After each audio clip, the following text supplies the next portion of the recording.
Hey, it's John Dickerson from Slate. What foreign policy moment would you point us to in Hillary's career where she's been tested by crisis?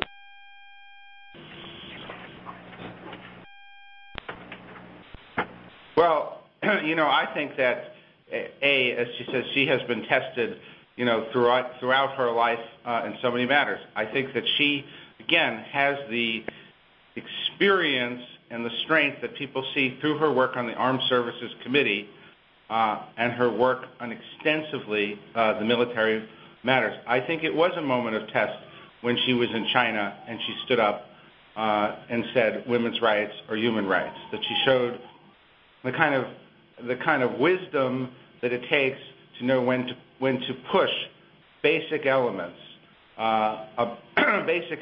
under difficult circumstances. She is also, as she has highlighted, participated in a number of international things. Maybe Lee, you want to go through some of those?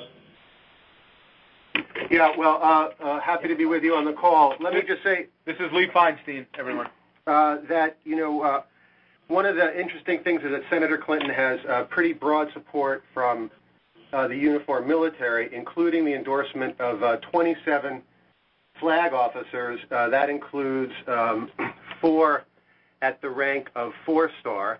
And this is really based on her work with these officers, a very diverse and esteemed group, through 5 years on the Senate Armed Services Committee, where she's had a chance to work with them, some of them very, very closely, and develop a relationship with them where she has earned their trust and respect. And we have a list of who those are.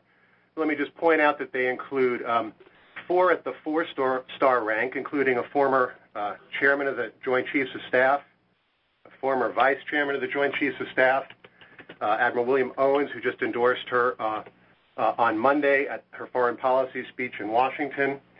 Just recently, a 2-star, General Tony Taguba, the very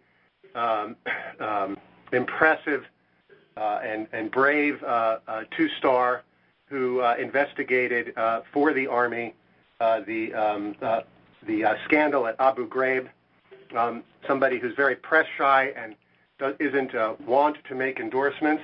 And also today in Texas, Senator Clinton's going to be joined by 4 flag officers, including Wes Clark, who supported her for a very long time, as well as Paul Eaton. And you may know him as a retired 2-star who served in Iraq, and after serving in Iraq and retiring from the armed forces, he wrote a very famous op-ed for the New York Times where he called on Secretary of Defense Rumsfeld, who was still serving, to resign because of his mismanagement of the Iraq War and his mishandling of the Defense Department. So it's very significant that Senator Clinton has these endorsements, and I think it reinforces the point that this ad makes, that Senator Clinton has the trust of our uniformed military because they believe that she has the strength and experience to be Commander-in-Chief.